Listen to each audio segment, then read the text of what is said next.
ఏరా కార్తీక్, చెప్పమంటావా? నీకేదో సరదాగా పంపిస్తే నిజం చెప్పనని నన్ను అడుగుతావేంటత్త? తప్పదురా, నిజం చెప్పాల్సిందే. ముందు మీరు చెప్పండి అమ్మా.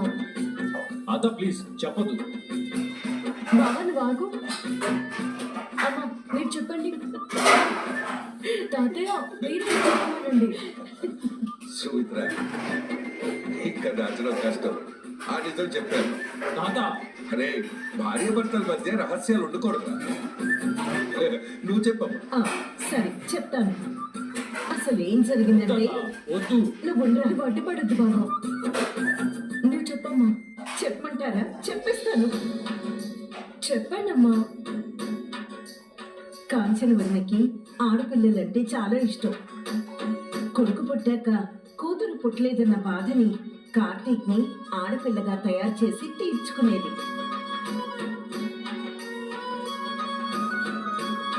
వీడికి జుట్టు పెంచి జడలు వేసేది, పూలు పెట్టేది, గౌను వేసేది. అలా ఓ పండుగ రోజు వీడిని ఆడపిల్లలా తయారు చేశాక పిల్లల్ని ఆట పట్టిస్తూ ఏదో పెళ్లి టాపిక్ వస్తే ఆడపిల్ల వేషంలో ఉన్న కార్తీక్ ని మా చుట్టాలబ్బాయి ఒకరు పెద్దయ్యాక పెళ్లి చేసుకుంటా అని చెప్పాడు.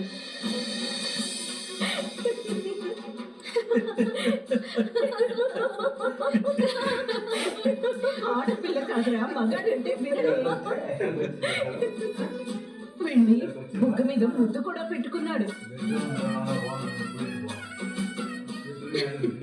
అది చూసి మేమంతా ఒకటే నవ్వు.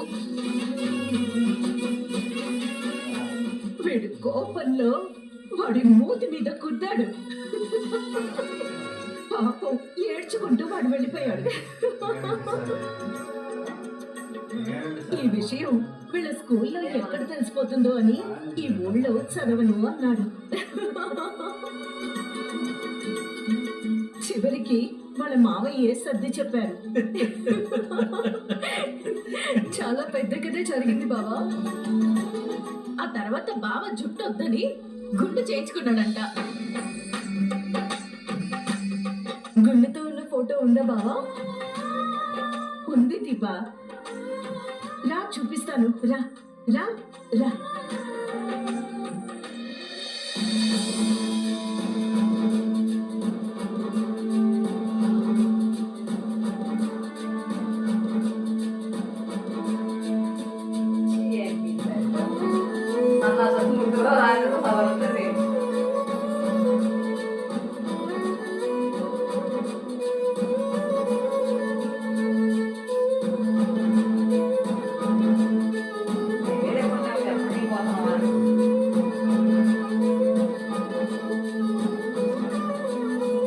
నవ్వించాలనుకునే ప్రతి ఒక్కడు ఆనందంగా ఉండాల్సిన అవసరం లేదురా.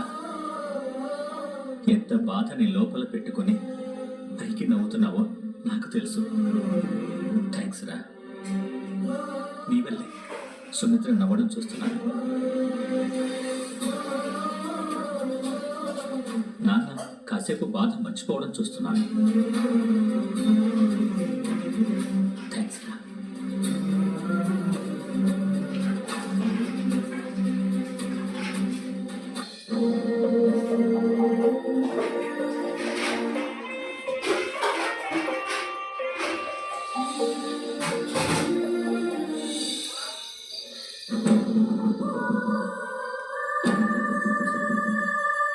నేనే శాంపిల్స్ ఇవ్వాలా? ఏంటమ్మా నువ్వు అసలు సుమిత్ర గారి కూతురేనా? భవిష్యత్తు కాస్త ఇబ్బందికరంగానే ఉందమ్మా. సాలెగూడులో చిక్కుకున్న జీవిలాగా ఇబ్బంది పడుతున్నా. ఆ గూడు నుంచి నువ్వు బయటపడే సమయం వచ్చింది.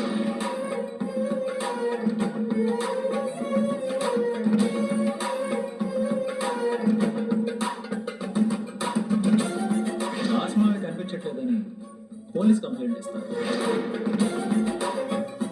జోస్నా, ఫోన్ చేద్దాం పదా. నీకు ఆకలి తెలుస్తుందా? కానీ ఆకలి తెలుస్తోంది, భయము తెలుస్తోంది. నాకు మాత్రం భయమే తెలుస్తుంది. ఇంకేం తెలియట్లేదు. రిపోర్ట్స్ గురించే కదా. రిపోర్ట్స్ అంటే కాగితాలు కాదు, మన జీవితాలు. మనం ఇన్నాళ్లుగా దాస్తున్న నిజాన్ని బయట పెట్టే సాక్ష్యాలు. నేను చేసిన పాపాలన్నీ కట్టుకుని ఒకేసారి ఇంటికి వచ్చేలా ఉన్నాయి. వస్తే ఇద్దరం పోతాం. అయ్యో, మూతి దాసుగాడు ఎక్కడికి పోయాడో తెలుసుకోవాలి. తెలుసుకుని ఏం చేస్తాం? అసలైన వారసురాల్ని తీసుకురమ్మంటారు. అదే పనిలో ఉన్నట్టున్నాడు. అందుకే కనిపించడం లేదంటావా? నీకు ఎవరి మీద అయినా అనుమానం ఉందా? ఉంది. ఎవరి మీద? నీ మీదే.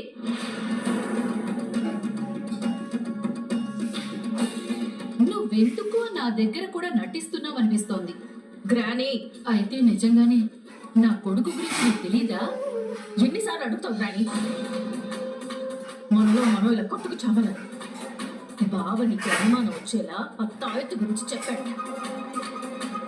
నువ్వేమో రాబోతున్న ప్రమాదం గురించి మర్చిపోయి అసలైన వారసురాల్ని వెతుక్కుంటూ పోయినా నీ కొడుకు గురించి ఆలోచిస్తున్నావు. ఒక్కటి మాత్రం నిజం గ్రానీ, ఇది నాతో మాత్రమే పోదు.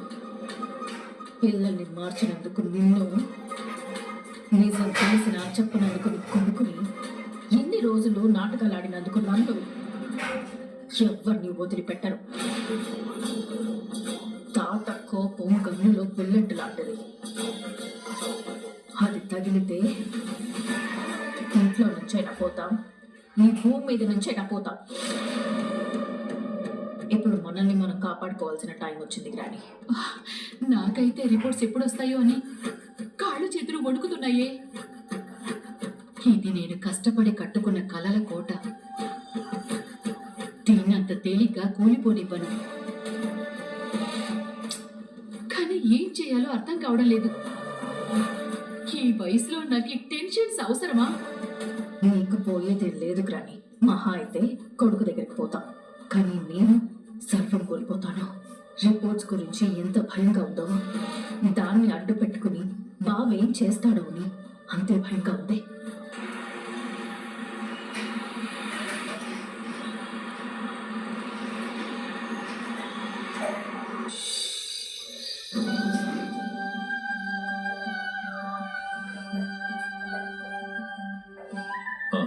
దీపా, ఈ డబ్బులు అమ్మకిచ్చే.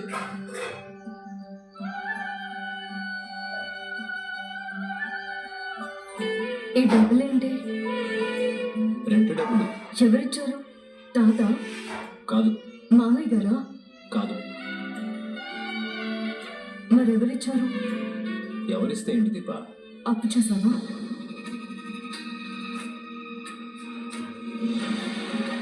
ఇప్పటికే నా కారణంగా మీరు పడుతున్న కష్టాలు చాలు. ఇంకా నేను మిమ్మల్ని బాధ పెట్టలేను. ముందైతే ఈ డబ్బులు అమ్మకిచ్చి హౌస్ రెంట్ కట్టమను. రెంట్ పరిస్థితి ఓకే, మా అమ్మ పరిస్థితి ఏంటి? రిపోర్ట్స్ రానివ్వు. రిపోర్ట్స్ వచ్చినా ఏం జరుగుతుందో మనకు తెలీదా? తెలుసు. ఈ రోజు అంటే మా అమ్మని నవ్వించడానికి ఫోటో పంపించాం. రేపు నిజం తెలిసాక బాధపడకుండా ఉండడానికి ఏం చేస్తాం? తెలీదు. జోష్ని సొంత కూతురు కంటున్నప్పుడు అసలు కూతురు ఎక్కడో ఉండాలి కదా అని అడిగితే నీ పేరు చెప్తాను. అదేదో ముందే చెప్తే మంచిది కదా. ఎవరికి చెప్పాలి? అత్తగా? ముందు తాతకి, తర్వాత నాన్నకి, ఆ తర్వాత మా అమ్మకి. నిజమని ఎలా నిరూపిస్తాం? దాసు బాబాయ్ని పిలిచు. దాస్ మామయ్య ఎక్కడున్నాడో తెలీదు, ఏమయ్యాడో తెలీదు. ఫోన్ చేస్తే లిఫ్ట్ చేయడు. నా అనుమానం జోష్న మీదే. ఇప్పుడున్న పరిస్థితుల్లో టైం మాత్రం ఏం చేస్తుంది? ఏదో ఒకటైతే చేస్తుంది. రిపోర్ట్స్ మ్యాచ్ అయ్యేలా చేస్తే ఖచ్చితంగా మ్యాచ్ అవ్వవు. అత్తకి జోష్న శాంపిల్స్ మ్యాచ్ అవ్వు అని డాక్టర్ చెప్తారు చూడు. ఏంటి? సుమిత్రకి జోత్స్న శాంపిల్స్ మ్యాచ్ అవ్వవా?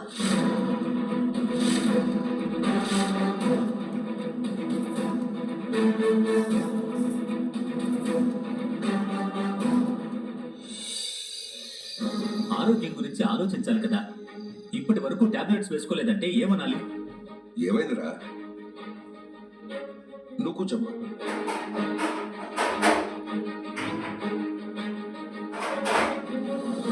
చూడు నాన్న, టైం టు టైం టాబ్లెట్స్ వేసుకోవాలని డాక్టర్ గారు చెప్పారు. సుమిత్ర టాబ్లెట్స్ వేసుకోలేదు. ఏమని అడిగితే భోజనం చేయలేదు అంటుంది. నేను తినేటప్పుడు నువ్వు కూడా తిను అంటే తర్వాత చపాతీ తింటాను అంది. ఇప్పుడేమో తినాలి అనిపించట్లేదు అంటోంది. ఏం చెప్పాలి నాన్న? ఒక్క నిమిషం దశరథ. జ్యోత్స్న,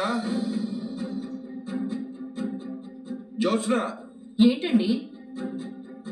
నేను పిలిచింది జ్యోత్స్నని. ఎందుకండి?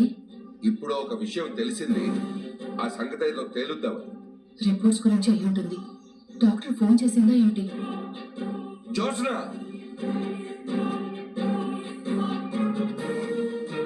ఏంటి తాత, ఏమైంది? ఒక విషయం తెలిసిందంట.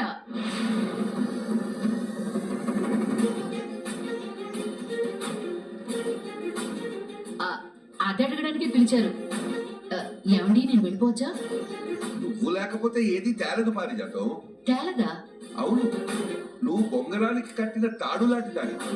తిరగవు, తిప్పుతావు. ఇంతకీ బొంగరం ఎవరండి? ఇంకెవరు? ఎదురుగా ఉంది కదా, మాజీ సీఈఓగా. మాజీ సీఈఓ అనే కన్నా మనవరాలు అనొచ్చు కదండి. జ్యోత్స్నల మనవరాలు కాదు.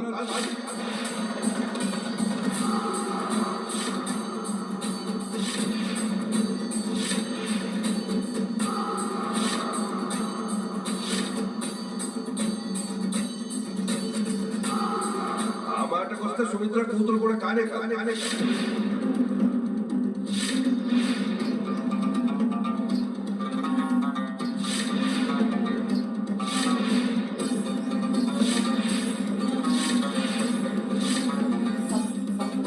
ముసలుడికి నిజం తెలిసిపోయింది.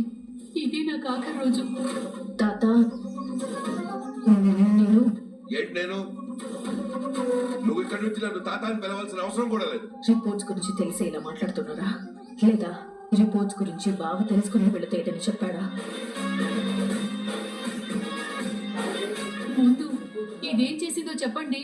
ఏముంది, బావ నా గురించి ఏదో చెప్పుంటాడు. నాన్న దగ్గర నీ గురించే చెప్తాడు. మరి నాతో ఎందుకు ఇలా మాట్లాడుతున్నారు? నీకు జ్వరం వస్తే మీ అమ్మ నిన్ను ఎలా చూసుకుంటుందో నీకు తెలీదా? తెలుసు తాత. మరి మీ అమ్మకి ఆరోగ్యం బాగోపోతే అంతే జాగ్రత్తగా నువ్వు చూసుకోవాలని తెలీదా? ఇప్పుడు నేనేం చూసుకోలేదు. మీ అమ్మ టాబ్లెట్లు వేసుకోలేదు. ఎందుకని మీ నాన్న అడిగితే ఏమీ తినలేదని చెప్పిందని. మీ నాన్న మీ అమ్మని తిడుతున్నాడు, కానీ తిట్టాల్సింది నిన్ను. ఇదేనా మీరు చెప్పాలనుకున్నది? ఇంకా పూర్తి కాలేదు, మధ్యలో అడ్డుపడదు. ఇంట్లో పెద్దదానివి కాబట్టి నువ్వు జాగ్రత్త తీసుకోవాలి. నీకెలాగో పట్టింపు ఉండదు.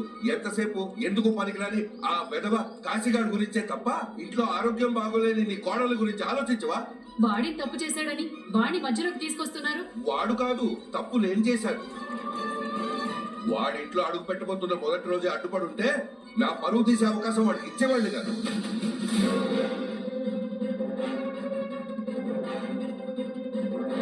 ఇక్కడ అనవసరమైన పంచాయతీలు అవసరం లేదు. జ్యోత్స్న నేను పిలిచింది తల్లి విషయంలో బాధ్యతగా ఉండమని చెప్పడానికి. అంతేనా?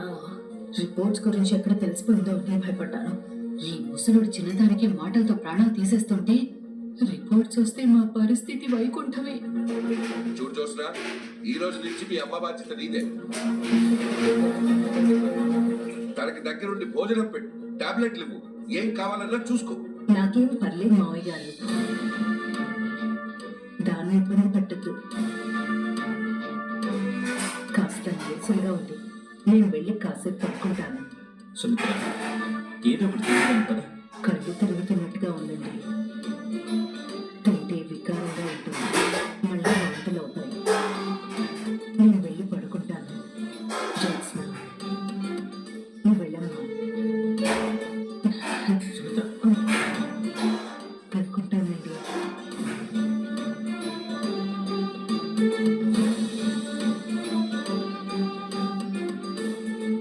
చూసావా మీ అమ్మని? నీకు తన బాధ్యత అప్పగిస్తే నువ్వెక్కడ ఇబ్బంది పడతావో అని తను బాధపడుతోంది. అంత ఇష్టం మీ అమ్మకు నువ్వంటే. అర్థం చేసుకోమ్మా. అవసరమైనప్పుడు తోడుగా ఉండకపోతే పిల్లలు ఎందుకు చెప్పు?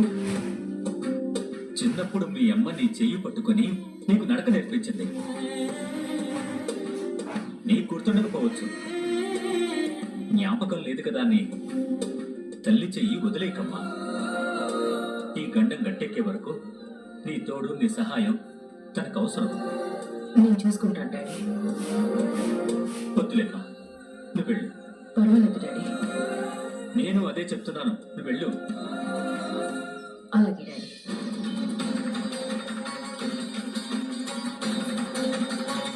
పారిజాతం, నువ్వు కూడా వెళ్ళు.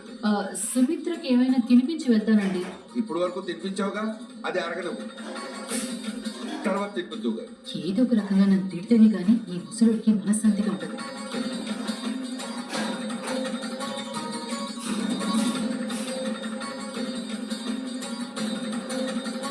దశరథ, సుమిత్ర నువ్వే చూసుకో. లేదంటే 4 రోజులు దీప నేను ఇంట్లోనే ఉండమందాం. వద్దు నాన్న, దీప కడుపుతో ఉంది.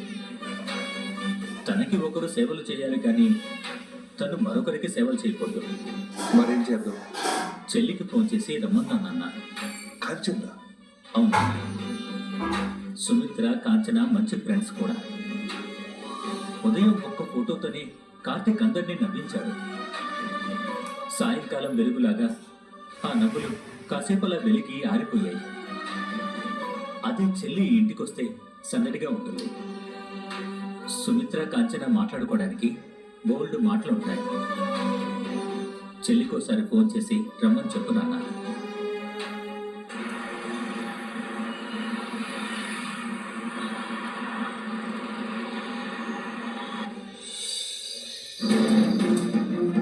అడుగుతుంటే తప్పు చేసిన వాళ్ళు దొరికిపోయినట్టు అలా ఒకరి మొహాలు ఒకరు చూసుకుంటారే. మేమే తప్పు చేసామమ్మా. జ్యోత్స్న నా మేనకోడలు, మా అన్నయ్య కూతురు, మా వదిన రక్తం పంచుకొని పుట్టింది. మరి దాని శాంపిల్ మ్యాచ్ అవ్వదని నువ్వెలా చెప్తా? కూతురు కాకపోతేనే మ్యాచ్ అవ్వవని డాక్టర్ గారు చెప్పారంటగా. జోష్న కన్న కూతురే కాబట్టి 100% మ్యాచ్ అవుతుంది. అయితే నువ్వు చెప్పిన దాని ప్రకారం చూస్తే జ్యోత్స్న మా అన్నయ్య కూతురు కానంటేనా? ఏం దీపా, అంతేనా? నాకెలా తెలుస్తుంది అత్తయ్య? మరి అసలైన కూతురు ఎవరంటావు? ఏంటమ్మా నువ్వు? సంబంధం లేని ప్రశ్నలు అడుగుతుంటే దీప ఏమని సమాధానం చెప్తుంది? సంబంధం లేకపోవడం ఏంట్రా? మీరన్నదే కదా నేను అడుగుతున్నాను. అంటే జోస్న హాస్పిటల్కి వచ్చినప్పుడు బ్లడ్ శాంపిల్స్ ఇవ్వడానికి టెన్షన్ పడిందమ్మా. దానికి చిన్నప్పటి నుంచి హాస్పిటల్ అంటే భయంరా. అంటే పారు కూడా భయపడింది. మీరంతా ఊరికే ఎందుకు ఇంత టెన్షన్ పడుతున్నారో అర్థం కాదు. శాంపిల్స్ మ్యాచ్ అవ్వని భయపడుతున్నారేమోనని నేను దీపతో అంటున్నాను. ఇంతలో నువ్వు వచ్చావు. అంతేనా? అంతేనమ్మా. ఈ విషయం తాతకి చెప్పాలనుకున్నాను. ఎవరో ఫోన్ చేస్తున్నారు చూడు. తాతకి 100 ఏళ్ళు తలుచుకోగానే ఫోన్ చేశారు. ఏంటి పెద్దయ్య గారు, ఈ టైంలో డ్రైవర్ ఫోన్ చేశారు? నిద్రపోకుండా నైట్ అంతా సిటీ తిరగాలని ఉందిరా. వచ్చి నన్ను తీసుకెళ్తావు? 10 దాటితే గది దాటి బయటికి రారు. మీరు నిద్రపోకుండా సిటీ తిరుగుతారా? కొన్ని ఆలోచనలు నిద్రలోకే కాదు, గదిలో కూడా పోనివ్వు. అస్తమానం అదే తలుచుకుంటూ ఉంటావు తాత. అత్తకేం కాదు. ఒకసారి మీ అమ్మకు ఫోన్ ఇవ్వు. తనకు ఫోన్ చేస్తే ఫోన్ లిఫ్ట్ చేయట్లేదు. నేను చెప్పేది వినపడలేదా తాత? నా కూతురుతో మాట్లాడారా? మీరు అనుకున్నది తప్ప ఎవరేం చెప్పినా వినరు కదా. అమ్మా, తాత మీతో మాట్లాడతాడంట. నాన్న, జరిగిందంతా విన్నాను. జ్యోత్స్న శాంపిల్స్ ఇచ్చిందంట కదా. అమ్మా, అది కాదురా నాన్న. ఆపరేషన్ జరిగితే వదినకేం కాదులే నాన్న. ఏమీ కాదని మాటల్లోనే కానీ మనసులో లేదమ్మా. నాన్న, అవునమ్మా, మా ఇంట్లో ఆనందం అంతా నీ కొడుకు రాకతో, నీ కొడుకు వెళ్ళిపోవడంతోనే అనిపిస్తుంది. నాన్న, నువ్వు ఒక 2 రోజులు ఇక్కడ ఉండేలా రామ్మా. నేనా? సుమిత్రకు నువ్వంటే చాలా ఇష్టం. నువ్వు వస్తే తను నీతో మాటల్లో పడి అన్నీ మర్చిపోతుంది. పైగా నువ్వు తనకి మంచి ఫ్రెండ్ కూడా. తాత అన్నాడు. ఇంటికి రమ్మంటున్నాడు. మరి ఎందుకమ్మా ఆలోచిస్తావు? మార్నింగ్ వస్తానని చెప్పు. నాన్న ఫోన్ ఇటు తాత, నేను రా. మామయ్య, అమ్మ రేపు వస్తుంది. అమ్మే కాదురా, మీ ఫ్యామిలీ అంతా రావాలి. అలాగే మామయ్య. అన్సూయ్ గారు ఊరెళ్ళారు, సౌరికేమో స్కూల్ ఉంది. అదే కుదరదు. చంటి దాన్ని కూడా తీసుకురావాల్సిందే. సరే మామయ్య, తీసుకొస్తాను. థ్యాంక్స్ రా, ఉంటాను. కాల్ కట్ చేసావా? అయిందమ్మా. ఒరే, నేను చెప్పాను వస్తానని. నాకు చెప్పకుండా తీసుకొస్తానని నువ్వు ఎలా మాటిస్తావు? ఇది మరీ చిత్రంగా ఉంది. ఫోన్ చేసింది మీ నాన్న, రమ్మంది మీ అన్నయ్య. ఎవరి కోసం? మీ వదిన కోసం. ఎలా మాటిస్తావు నన్ను అడుగుతావు? కాదురా, వదిన్ని చూస్తుంటే ఎందుకో నాకు ధైర్యం సరిపోవట్లేదురా. మీ నాన్న మీ అన్నయ్య నేను ఇంటికి రమ్మని పిలిచారంటే అక్కడ పరిస్థితి ఎలా ఉందో ఒకసారి ఆలోచించమ్మా. వెళ్దాం అత్తయ్య. నేను రాను దీపా. అది కదమ్మా. నన్ను ఇబ్బంది పెట్టకండి. మీరు వెళ్ళండి. మీ నాన్నతో ఏం చెప్పాలి? అమ్మకి ఒంట్లో బాలేదని చెప్పరా? అప్పుడు అప్పుడు నువ్వు అక్కడికి వెళ్ళటం కాదు, వాళ్ళే ఇక్కడికి వస్తారు. అత్తయ్య ఇబ్బంది పెట్టద్దు బావా. ఎవరిని ఎవరు ఇబ్బంది పెట్టట్లేదు మరదా. ఆడపడి ఇంటికి వస్తే సందడిగా ఉంటుందని వాళ్ళు అనుకుంటున్నారు. అనారోగ్యంతో వద్దని కళ్ళ ముందు పెట్టుకుని నేను అక్కడ ఎలా ఉండగలనని మా అమ్మ అనుకుంటుంది. ఒక మనిషి గురించి మనకి ఎంత ఎక్కువ భయం ఉంటే అంత ఎక్కువ ప్రేమ ఉన్నట్టు.